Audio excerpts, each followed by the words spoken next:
भारत के महान वैज्ञानिक सर जगदीश चंद्र बोस ने वायरलेस का आविष्कार मार्कोनी से पहले ही कर लिया था। यह उत्तेजक टिप्पणी सुनकर मैं रास्ते के किनारे खड़े होकर विज्ञान विषयक चर्चा कर रहे प्राध्यापकों के एक दल के पास जाकर खड़ा हो गया। यदि मैं उनमें सम्मिलित होने के पीछे मेरी भावना जाति के अभिमान की थी, तो मुझे उसका खेद है। भारत का केवल गूढ़ चिंतन में वरन भौतिक विज्ञान में ही प्रमुख भूमिका निभा सकता है। इस बात के प्रमाण में अपनी गहरी अभिरुचि को मैं अस्वीकार नहीं कर सकता। आप कहना क्या चाहते हैं सर? प्राध्यापक महोदय ने प्रसन्नतापूर्वक स्पष्टीकरण दिया। वायरलेस कोहिरर और विद्युत तरंगों की वक्रता दर्शाने वाले एक यंत्र का आविष्कार सबसे पहले बोस ने किया था, परंतु इस भारतीय वैज्ञानिक ने अपने आविष्कारों से कोई आर्थिक लाभ उठाने की चेष्टा नहीं की। शीघ्र ही उन्होंने अपना ध्यान अजैब से जैव जगत की ओर मोड़ लिया। वनस्पति शास्त्रज्ञ के रूप में उनके द्वारा किए गए क्रांतिकारी आविष्कार उनके भौतिक वैज्ञानिक के रूप में किए गए मौलिक आविष्कारों से भी कहीं अधिक बढ़ चढ़कर है। मेरे ज्ञान में वृद्धि करने वाले प्राध्यापक महाशय का मैंने विनम्रतापूर्वक धन्यवाद किया। उन्होंने आगे कहा, यह महान वैज्ञानिक प्रेसिडेंसी कॉलेज में मेरे सह अध्यापक हैं। दूसरे दिन मैं उस ऋषि तुल्य महान ज्ञानवेत्ता से मिलने उनके घर गया, जो मेरे घर के पास ही था। लंबे समय से मैं दूर से ही उनकी प्रति श्रद्धा भाव रखता आ रहा था। गंभीर, प्रशांत और एकांत प्रेमी वनस्पति शास्त्रज्ञ ने शिष्टापूर्वक मेरा स्वागत किया। उनकी आयु 50 से 60 वर्ष के बीच थी। उनके घने केस, विस्तीर्ण ललाट, स्वप्निल नेत्रों के रूपवान व्यक्ति थे। उनका शरीर सुगठित था। बोलने में उनका विशुद्ध उच्चारण उनके शुरू से ही वैज्ञानिक स्वभाव को दर्शाता था। पश्चिम की वैज्ञानिक सोसाइटियों की सभाओं में भाग लेकर मैं हाल ही में वापस आया हूँ। मेरे द्वारा आविष्कृत जीवन की अविभाज्य एकता दर्शाने वाले उपकरणों में मैं उनके सदस्यों की गहरी रुचि दिखाई। बोस कैस्कोग्राफ की परिवर्धन शक्ति 1 करोड़ गुना है। माइक्रोस्कोप तो केवल 1 सहस्त्र गुना ही परिवर्धन करता है। फिर भी उसने जीव विज्ञान को तीव्र गति प्रदान कर दी। जीव विज्ञान में प्राण फूंक दिए। कैस्कोग्राफ अगणित मार्ग खोलता है। सर, आपके विज्ञान की अमूर्त बाहों से पूर्व और पश्चिम के आलिंगनबद्ध होने की प्रक्रिया को तेज करने के लिए बहुत कुछ किया है। मेरी शिक्षा कैम्ब्रिज में हुई। प्रयोगों के आधार पर ही किसी भी सिद्धांत की सूक्ष्म से सूक्ष्म जांच करने की पाश्चात्य पद्धति कितनी सराहनीय है। यह प्रयोग मूलक कार्य पद्धति मुझे अपनी पौवार्त्य विरासत में मिली। आत्म परीक्षण की क्षमता के साथ जुड़कर और भी अधिक प्रभावी हो गई। इन दोनों की युति ने मुझे दीर्घ काल से अबोल रहे प्रकृति जगत के मौन को तोड़ने में समर्थ बनाया। सारे भेद खोल देने वाले मेरे किस्कोग्राफ के रेखा चित्र प्रमाण है। संदेह करने वाले किसी भी व्यक्ति के लिए पेड़ पौधे में भी संवेदनशील स्नायु तंत्र होता है और उनका जीवन विभिन्न भावनाओं से युक्त भी होता है। प्रेम, घृणा, आनंद, भय, सुख, दुख, मूर्छा और अन्य उत्तेजनाओं के प्रति असंख्य प्रकार की प्रतिक्रियाओं की भावानुभूति जिस प्रकार सब प्राणियों की होती है, उसी प्रकार सब पेड़ पौधे को भी होती है। सर, आपके इस क्षेत्र में आगमन से पहले तो सारी सृष्टि में व्यास जीवन की अद्वितीय धड़कन एक कवि की कल्पना मात्र लगती होगी। एक संत को मैं कभी जानता था तो कभी कोई फूल नहीं तोड़े थे। वे कहते थे, गुलाब के पौधे से मैं उसका सौंदर्य अभिमान कैसे छीन लूँ, अपनी उद्दंडता से उसे विवस्त्र करके उसके आत्मसम्मान को धक्का कैसे पहुँचाऊँ। उनके उन सहानुभूतिपूर्वक शब्द को आपके आविष्कारों के अक्षरश यथार्थ सिद्ध कर दिया है। कवि सत्य के अंतरंग होता है, जबकि वैज्ञानिक अजीबोगरीब ढंग से उस तक पहुंचने का प्रयास करता है। किसी दिन मेरी प्रयोगशाला में आकर कैस्कोग्राफ के असंदिग्ध प्रमाणों को देख लो। कृतज्ञता पूर्वक मैंने आमंत्रण स्वीकार कर उनसे विदा ली। बाद में मैंने सुना कि उन्होंने प्रेसिडेंसी कॉलेज छोड़ दिया है और अब ये कोलकाता में एक अनुसंधान केंद्र स्थापित करने की योजना बना रहे हैं। जब बोस इंस्टीट्यूट का उद्घाटन हुआ तब मैं उस उद्घाटन समारोह में उपस्थित था। सैकड़ों उत्साही लोग संस्थान के परिसर में इधर से उधर घूम रहे थे। वैज्ञानिक ने इस नए पीठ की कलात्मक और आध्यात्मिक प्रतीकात्मकता को देखकर मैं मुग्ध हुआ। उसका प्रवेश द्वार सुदूर स्थित किसी प्राचीन मंदिर का अवशेष है। कमलों से भरे हुए एक जलकुंड के पीछे स्थित मशालधारी स्त्री मूर्ति नारी के लिए अमर प्रकाश दात्री के रूप में भारत के आदर को सूचित करती है। एक उद्यान में अगोचर ब्रह्म को समर्पित एक छोटा सा मंदिर है। मंदिर में मूर्ति विहीन रिक्त स्थान ईश्वर की निराकारता को सूचित करता है। इस उद्घाटन के महान अवसर पर सर जगदीश चंद्र बोस का भाषण ऐसा लग रहा था मानो वह सीधे किसी अंतः प्रेरित प्राचीन ऋषि के मुख से निसृत हो रहा हो। इस संस्था को मैं आज केवल एक प्रयोगशाला के रूप में नहीं वरन एक मंदिर के रूप में समर्पित करता हूँ। उनकी आदरणीय महानता खचाखच भरे सभागृह पर एक अदृश्य चादर के समान छा गई। अपनी खोज में मैं कब पदार्थ विज्ञान और प्रकृति विज्ञान के सीमा के क्षेत्र में पहुंच गया मुझे पता नहीं चला। मेरा आश्चर्य बढ़ता ही गया जब मैंने देखा कि सजीव जगत और निर्जीव जगत के बीच की सीमा रेखाएं मिटती जा रही हैं और स्पर्श बिंदु उभरते जा रहे हैं। मैंने देखा कि निर्जीव जगत निष्क्रिय नहीं था, वह तो असंख्य शक्तियों के प्रभाव में पुलकित हो रहा था। सब में एक समान प्रतिक्रिया धातु वनस्पति और प्राणी को एक ही सामान्य नियम से बांधती हुई प्रतीत हुए। सब थकान और खिन्नता के तत्व एक समान लक्षण प्रदर्शित करते थे जिनमें पुनः तरोताज और हर्षोत्फुल्ल होने की संभावनाएं बन रही थी। मृत्यु के साथ जुड़ी हुई अस्थायी प्रतिक्रियाहीनता के प्रदर्शन में भी सब एक समान थे। इस विराट सामान्यता से विस्मय विभोर होकर मैंने बहुत बड़ी आशा के साथ अपने प्रयोगों के परिणामों को रॉयल सोसाइटी के समक्ष रखा, परंतु वहां उपस्थित प्रकृति विज्ञानियों ने मुझे उनके लिए सुरक्षित क्षेत्रों पर अतिक्रमण करने के बदले उस पदार्थ विज्ञान के क्षेत्र तक ही अपने अनुसंधान को सीमित रखने की सलाह दी जिससे मेरी सफलता का भरोसा था। मैंने अनजाने में एक अपरिचित जाति व्यवस्था के क्षेत्र में घुसकर उसके शिष्टाचार का उल्लंघन कर दिया था। वहां अनजाने में एक धर्मशास्त्रीय पूर्वाग्रह भी कार्यरत था जो अज्ञान को भी धर्म के समान प्रश्नातीत मानता है। यह प्रायः भुला दिया जाता है कि जिस परम सत्ता ने हमें चारों ओर से सृष्टि के इस नित्य बढ़ते ही जाते रहस्य से घेर रखा है, उसी के प्रश्न करने और समझने की इच्छा भी हम में स्थापित कर दी है। अनेक वर्षों तक लोगों की गलतफहमियों का शिकार बनते रहने से एक बात मेरी समझ में आ गई। विज्ञान के उपासक का जीवन अनिवार्य रूप से अनंत संघर्षों से भरा होता है। लाभ और हानि, सफलता और विफलता को एक समान मानते हुए उसे अपना जीवन प्रेम श्रद्धायुक्त अर्ध के रूप में अर्पण करना पड़ता है। कालांतर में विश्व की प्रमुख वैज्ञानिक सोसाइटियों ने मेरे सिद्धांतों और निष्कर्षों को स्वीकार करके विज्ञान में भारत के योगदान को मान्य किया। जो कुछ भी छोटा या सीमित हो, वह क्या भारत के मन को कभी तृप्त कर सकता है? एक अखंड जीवंत परंपरा और पुनः यौवन प्राप्त करने की एक जीवन प्रद शक्ति के द्वारा इस भूमि के अगिनत परिवर्तनों में बार बार अपना कायाकल्प किया है। भारत में सदा ही ऐसे लोग उत्पन्न होते आए हैं जिन्होंने समय के तत्कालिक और मोहक पुरस्कार को ठुकराकर जीवन के सर्वोच्च अभिष्टों को पाने का प्रयास किया। अकर्मण्य परित्याग द्वारा नहीं वरन कर्मठ कठोर संघर्ष द्वारा। संघर्ष और अस्वीकार करने वाले दुर्बल के पास कुछ प्राप्त न कर पाने के कारण त्यागने के लिए भी कुछ नहीं होता। जिसने संघर्ष कर विजय प्राप्त की हो वही केवल संसार को अपनी विजय के अनुभव का फल प्रदान कर उसे समृद्ध कर सकता है।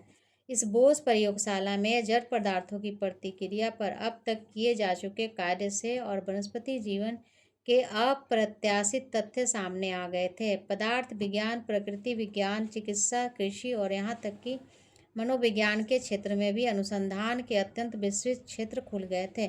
जिन उलझनों के बारे में अब तक यह माना जाता था कि उन्हें सुलझाया नहीं जा सकता, वे भी अब प्रयोगात्मक अन्वेषण के कार्य क्षेत्र में आ गई है। परंतु कठोर सटीकता के बिना उच्च सफलता नहीं मिल सकती। इसलिए प्रवेश कक्ष में अपने अपने केस में रखे गए मेरे द्वारा आविष्कृत अति संवेदनशील उपकरणों और वैज्ञानिक यंत्रों की लंबी लंबी कतारें लगी हैं। वे दृश्यमान आभास के पीछे छिपे सत्य को खोजने के लिए आवश्यक दीर्घकालिक अनवरत प्रयत्न की व मानव के सीमित सामर्थ्य की परिसीमाओं को लांघने के लिए आवश्यक अविराम कठोर परिश्रम, लगन और उद्योगशील की गाथा सुनाते हैं। सभी आविष्कारक वैज्ञानिक जानते हैं कि वास्तविक प्रयोगशाला तो मन है, जहाँ वे माया के पर्दे के पीछे छिपे सत्य के नियमों को खोज निकालते हैं। यहाँ जो लेक्चर दिए जाएंगे वे किसी दूसरे की प्राप्त ज्ञान की पुनरावृत्ति मात्र नहीं होंगे। उनमें इन कक्षों में प्रथम बार सिद्ध किए गए नए आविष्कारों का ज्ञान दिया जाएगा। इस संस्था के कार्य विवरण के नियमित प्रकाशनों द्वारा भारत में योगदान समस्त विश्व में पहुंच जाएंगे। ये सार्वजनिक संपत्ति बन जाएंगे। कभी भी किसी के बात का पेटेंट नहीं लिया जाएगा। हमारी राष्ट्रीय संस्कृति का सार ही यह है कि हमें ज्ञान का प्रयोग केवल अपने लाभ के लिए करने की संस्कृति हीनता से सदैव दूर रहना चाहिए। मेरी यह भी इच्छा है कि इस संस्था की सुविधाएं जहां तक संभव हो सके सभी देश के अनुसंधानकर्ताओं के लिए उपलब्ध है। इनमें मैं अपने देश की परंपराओं को आगे चलाने का प्रयास कर रहा हूँ। 25 शताब्दियों पूर्वी भारत नालंदा और तक्षशिला के अपने प्राचीन विश्वविद्यालयों में विश्व के सभी हिस्सों में आते छात्रों की ज्ञान प्राप्ति की सुविधा उपलब्ध कराता था। विज्ञान न तो पूर्व का है न पश्चिम का, बल्कि अपनी सार्वलौकिकता के कारण वह सब देशों का है, परंतु फिर भी भारत इसमें महान योगदान देने के लिए विशेष रूप से योग्य है। भारतीयों की ज्वलंत कल्पना से शक्ति तो ऊपर ऊपर परस्पर विरोधी लगने वाले तथ्यों की गुत्थी से भी नया सूत्र निकल सकती है। जो लेक्चर दिए जाएंगे वे किसी दूसरे से प्राप्त ज्ञान की पुनरावृत्ति मात्र नहीं होंगे।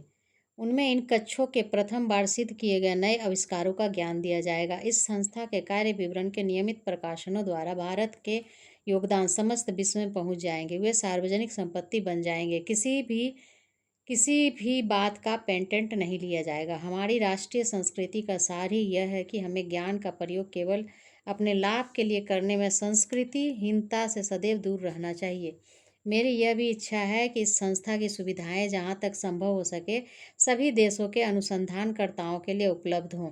इसमें मैं अपने देश की परंपराओं को आगे चलाने का प्रयास कर रहा हूँ। 25 शताब्दियों पूर्वी भारत नालंदा और तक्षशिला के अपने प्राचीन विश्वविद्यालयों में विश्व के सभी हिस्सों से आते छात्रों की ज्ञान प्राप्ति की सुविधा उपलब्ध कराता था। विज्ञान न तो पूर्व का है न पश्चिम का, बल्कि सर्व अलौकिक के कारण देशों का है, फिर भी भारत के महान योगदान देने के लिए विशेष रूप से योग्य है। उस पर परस्पर विरोधी लगने वाले तथ्यों की गुत्थी में भी नया सूत्र निकाली जा सकती है, परंतु एकाग्रता की आदत ने इसे रोक रखा है। यह संयम मन को अनंत धीरज के साथ सत्य की खोज में लगाए रखने की शक्ति प्रदान करता है। उस महान वैज्ञानिक के उन अंतिम शब्दों को सुनकर मेरी आंखें छलछला उठी। यह धीरज ही क्या सचमुच भारत का पर्यायवाची शब्द नहीं बन गया है, जिसने काल और इतिहासकार दोनों को ही समान रूप से अचंभित कर रखा है। उद्घाटन दिवस के थोड़े दिनों के बाद मैं उस अनुसंधान केंद्र में फिर से गया। उस महान वनस्पति शास्त्रज्ञ को अपने वचन का स्मरण था। वे मुझे अपनी शांति प्रयोगशाला में ले गए। अब मैं इस फर्न के पौधे को क्रेस्कोग्राफ लगाता हूँ। इसकी गतिविधियों का अनेक गुना परिवर्धित चित्र उभरेगा। इसी मात्र में यदि घोंघे की रेंगने की क्रिया को परिवर्धित किया जाए तो घोंघा एक्सप्रेस ट्रेन की गति से चलता दिखाई देगा। मेरी दृष्टि उत्सुकतावश पर्दे पर लगी हुई थी, जहाँ फर्न की परिवर्धित छाया दिख रही थी। सूक्ष्म जैव क्रियाएं भी अब स्पष्ट दिखाई दे रही थी। मेरी मंत्रमुग्ध आंखों के सामने वो फर्न का पौधा अत्यंत धीरे धीरे बढ़ रहा था। बोस महाशय ने पौधे की नोक को धातु की एक छोटी सी छड़ से छुआ। पर्दे पर चल रहा मूक नृत्य हठात रुक गया। जैसे ही छड़ हटाई गई वैसे ही उसकी लयबद्ध थिरक पुनः शुरू हो गई। तुमने देखा कैसे तनिक सा भी बाह्य हस्तक्षेप संवेदनशील ऊतकों के लिए बाधक है, बोस महाशय ने कहा। अब देखो, मैं इसे क्लोरोफॉर्म दूंगा और फिर उसका प्रभाव नष्ट करने वाली औषधि भी। क्लोरोफॉर्म के प्रभाव ने विकास को पूर्णतः रोक दिया। उसका प्रभाव नष्ट करने वाली औषधि ने उसे पुनः शुरू कर दिया। पर्दे पर दिखने वाले विकास के संकेतों ने मुझे किसी सिनेमा के कथानक से भी अधिक तन्मयता के साथ जकड़ रखा था। बोस महाशय ने उस फर्न के एक हिस्से में एक तीक्ष्ण औजार घुसा दिया। आकस्मिक फड़फड़ाहट ने दर्द का संकेत दिया। जब उन्होंने पौधे के तने को ब्लेड से अंशतः काट दिया तब छाया की तीव्र छटपटाहट दिखाई दी। फिर मृत्यु की अंतिम स्तब्धता से वह शांत हो गई। एक विशाल वृक्ष को पहले क्लोरोफॉर्म देके फिर उसका स्थानांतरण करने में मैंने सफलता प्राप्त कर ली। साधारणतः वनों के ये राजा स्थानांतरित करने के कुछ ही दिन बाद मर जाते हैं। उस जीवन रक्षक युक्ति कौशल का वर्णन करते हुए बोस महाशय अत्यंत प्रसन्नता के साथ मुस्कुरा रहे थे। मेरे सूक्ष्मग्राही यंत्रों को रेखा चित्रों ने सिद्ध कर दिया कि पेड़ पौधे में रस संचार प्रणाली होती है। प्राणियों में जैसे रक्त संचार होता है वैसे ही पेड़ पौधों में रक्त संचार होता है। पेड़ पौधे में रस की ऊर्ध्व गति को केवल कोशिका आकर्षण सदृश किसी यांत्रिक क्रिया के आधार पर स्पष्ट नहीं किया जा सकता, जैसा कि सामान्यतया प्रयास किया जाता है। केस्कोग्राफ ने इसे सजीव कोशिकाओं की क्रिया के रूप में दर्शाया है। पेड़ के अंदर से लंबी गोलाकार नली चलती है जिसमें क्रमिक वृत्तों के सिकुड़ने वाली लहरें उठती है जो हृदय का काम करती है। हम जितनी ही अधिक गहराई में जाकर देखेंगे उतनी ही अधिक स्पष्टता से इस सत्य का प्रमाण मिलता जाता है कि इस बहुविध प्रकृति का प्रत्येक रूप एक ही सूत्र में बंधा है। बोस महाशय ने एक अन्य बोस यंत्र की ओर इशारा किया। मैं तुम्हें टीन के एक टुकड़े का पर कुछ प्रयोग दिखाता हूँ। धातुओं को प्राण शक्ति उत्तेजना के प्रभाव में अनुकूल या प्रतिकूल प्रतिक्रिया दिखाती है। स्याही के निशान विभिन्न प्रतिक्रियाओं को चिन्हांकित करेंगे। मैं तल्लीन होकर आणविक संरचना के लक्षण स्वरूप तरंगों को अंकित करने वाले रेखाचित्र को देखने लगा। जब प्रोफेसर साहब ने टीन को क्लोरोफॉर्म लगाया तब कंपन लेखन थम गया। जब धीरे धीरे उस टीन की सामान्य अवस्था लौट गई तब वह पुनः शुरू हो गया। अब बोस महाशय ने एक विषैले रसायन लगाया। टीन के छटपटाते छोर के साथ सुई ने अद्भुत रूप से रेखांचित पर मृत्यु की सूचना अंकित कर दी। वैज्ञानिक महोदय ने कहा, बोस यंत्रों ने प्रदर्शित कर दिया कि कैंची और मशीनरी से प्रयुक्त इस्पात सदृश धातु भी थकते हैं और बीच बीच में विश्राम मिलने से उनमें पुनः ताजगी और कार्यक्षमता आ जाती है। विद्युत प्रवाह या अति भारी दबाव से धातुओं के जीवन की धड़कन और गंभीर क्षति पहुंचाती है या वह धड़कन सदा के लिए रुक भी सकती है। उस कक्ष में चारों ओर रखे अथक प्रतिभा के मुखर प्रतीक असंख्य आविष्कारों पर मैंने दृष्टि दौड़ाई। सर, यह दुख की बात है कि आपके अद्भुत यंत्रों का पूर्ण लाभ उठाकर बड़े पैमाने पर किसी विकास को गति नहीं दी जा रही है। इनमें से कुछ यंत्रों को त्वरित प्रयोगों में प्रयुक्त करके खाद के विभिन्न प्रकारों का पौधा पर क्या प्रभाव पड़ता है यह देखना क्या सहज संभव नहीं हो सकता? तुम ठीक कह रहे हो। भावी पीढ़ियां बोस यंत्रों को अगणित प्रकारों से प्रयोग में लाएगी। वैज्ञानिक को उनके परिश्रम का तत्काल पुरस्कार कदाचित ही मिलता है, सृजनात्मक सेवा का आनंद ही उसके लिए पर्याप्त है। उस अदम्य ऋषि के प्रति उनकी हार्दिक कृतज्ञता व्यक्त कर मैंने उनसे विदा ली। मैंने सोचा, उनकी अद्भुत प्रतिभा की विस्मयकारी उर्वरता का क्या कभी निशेष हो सकती है? बढ़ते वर्षों के साथ उनकी प्रतिभा की कोई कमी नहीं आई। रेजोनेट कार्डियोग्राफ नामक एक जटिल यंत्र का आविष्कार करने के बाद बोस महाशय असंख्य भारतीय पेड़ पौधे के विस्तृत अनुसंधान में लग गए। किसी को कल्पना भी नहीं थी कि ऐसी ऐसी उपयुक्त औषधियों की एक विराट भेषज तालिका तैयार हो गई है। कार्डियोग्राफ जैसी अचूक सटीकता के साथ तैयार किया गया है, उसमें 1 सेकंड का शतांश तक रेखाचित्र को अंकित हो जाता है। पेड़ पौधे, प्राणी एवं मानव शरीर की संरचना के सूक्ष्म स्पंदन भी यह कार्डियोग्राफ अंकित कर लेता है। उस महान वनस्पति शास्त्रज्ञ के भविष्यवाणी की वैधज्ञ अनुसंधान के लिए प्राणियों के अंग छेदन की आवश्यकता नहीं रहेगी। कार्डियोग्राफ के प्रयोग से बड़े पेड़ पौधे के अंग छेदन से ही काम चल जाएगा। किसी औषधि के पौधे और प्राणी पर एक साथ किए गए प्रयोग के परिणामों के अंकन के से साफ पता चलता है कि उन दोनों पर उस औषधि के प्रभाव से आश्चर्यजनक समानता है। उन्होंने स्पष्ट किया, मनुष्य में जो कुछ भी है उस सब का पूर्वाभास पेड़ पौधों में विद्यमान है। वनस्पति जगत पर प्रयोग प्राणियों और मानवों की यातना को कम करने में योगदान देंगे। कई वर्षों के बाद बोस महाशय के पथ प्रदर्शक वनस्पति आविष्कारों की अन्य वैज्ञानिकों द्वारा पुष्टि की। कोलंबिया यूनिवर्सिटी में 1939 में किए गए शोध कार्य की वार्ता द न्यूयॉर्क टाइम्स में निम्नलिखित रूप से प्रकाशित हुई। गत कतिपय वर्षों में निर्धारित हो चुका है कि जब मस्तिष्क और शरीर के अन्य हिस्सों के बीच तंत्रिकाएं संदेश वाहन करती तब छोटी छोटी विद्युत तरंगें निर्मित होती हैं। इन विद्युत तरंगों को सूक्ष्मग्राही विद्युत द्वारा मापी यंत्रों के साथ से मापा गया है। आधुनिक परिवर्धनकारी यंत्रों के इनका लक्ष गुना परिवर्धन किया गया। मानव या जीवित प्राणियों के तंत्रिका तंतुओं में प्रवाहित होने वाली इन तरंगों का अध्ययन करने का कोई संतोषजनक तरीका इनकी अत्यंत तीव्र गति के कारण अब ढूंढा नहीं जा सकता। डॉक्टर के एल के स्कॉल और डॉक्टर एच के कर्टिस ने यह जानकारी दी कि उन्होंने इस बात को खोज निकाला है कि साधारणतः घरों में मछली पात्र में डाला जाने वाला जो मीठे पानी में जीने वाला पौधा होता है, जिसे निटोला कहते हैं, जिसमें एक ही लंबी कोशिका होती है, उसकी कोशिका में और तंतु की कोशिकाएं में पूर्ण समानता है, कोई भी भिन्नता नहीं है। इसके अतिरिक्त उन्होंने यह भी पाया कि निटेला पौधे के तंतुओं को उत्तेजित किए जाने पर वे विद्युत तरंगे निर्माण करते हैं, जो केवल गति को छोड़कर अन्य सब दृष्टियों से प्राणी और मानव के तंत्री तंतुओं के निर्माण होने वाले विद्युत तरंगों के समान ही होती। इन पौधों के तंतुओं की विद्युत तरंगे प्राणियों के तंतुओं की विद्युत तरंगों से कहीं धीमे चलती देखी गई। इसलिए तंत्रिकाओं में प्रवाहित होने वाली विद्युत तरंगों के प्रवाह के मंद गति चलचित्र लेने के लिए कोलंबिया यूनिवर्सिटी के अनुसंधानकर्ताओं ने इस आविष्कार को तुरंत उपयोग में लाया।